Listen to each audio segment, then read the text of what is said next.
Prologue. What would you do? Suppose you stumbled upon the constitution of an organization that was terrorizing the world. Would you ignore such a document, or would you read it? Suppose you discovered that this constitution's most prominent themes were pain and punishment, thievery and violence, intolerance and war. If the regime's charter ordered its devotees to kill, plunder, and terrorize, would you sound the alarm?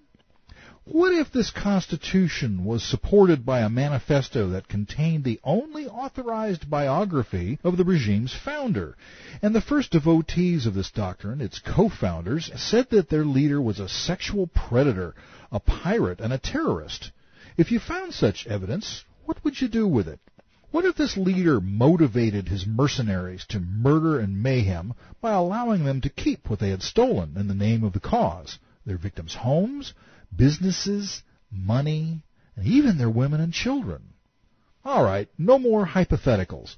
I'm going to share some passages from this Constitution, from the covenant of the world's largest and most violent organization. I've changed the names to disguise the source without altering the message. Your leader has sent you from your homes to fight for the true cause. Your leader wished to confirm the truth by his words. Wipe those who disagree with us out to the last. We shall terrorize everyone who isn't like us. So smite them on their necks and every joint, and incapacitate them. For they are opposed to our doctrine and to our leader. Whosoever opposes our doctrine and our leader should know that we are severe in retribution. And know that 1/5 of what you acquire as booty in war is for our great leader. The rest is for you. The use of such spoils is lawful and good. This popular and misunderstood Constitution says, Fight them until all opposition ends and only our doctrine rules. If you meet anyone who disagrees with us in battle, inflict on them such a defeat as would be a lesson for those who would come after them, that they may be warned. Slaughter those who disagree with us. Wherever you find them, lie in wait for them. They are specimens of foolishness. Punish them so that our superior dogma and leader can put them to shame.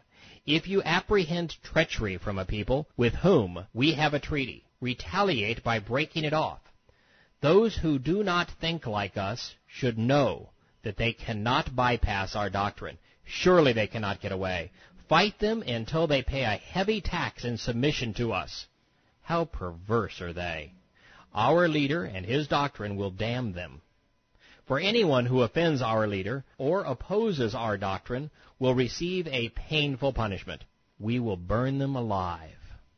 So prepare against them whatever arms and weaponry you can muster, that you may strike terror into the enemies of our cause. This Constitution is genuine, and millions follow its message. Exposing it, understanding it, might actually save you from the wrath it inspires. The covenant goes on to say, Our leader urged all who agree with us to fight. If there are 20 among you with determination, you will vanquish 200. If there are 100, you will vanquish 1,000 of our enemy, for they are a people devoid of understanding. Our leader drove your enemy back in fury. He motivated our side in battle. He made their citizens flee from their homes, and he terrorized them, so that you killed some and made many captives.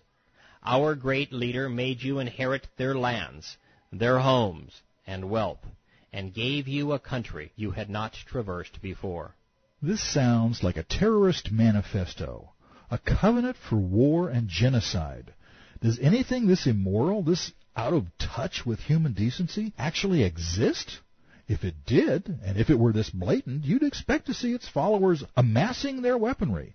You'd expect to see them rise up and terrorize the world.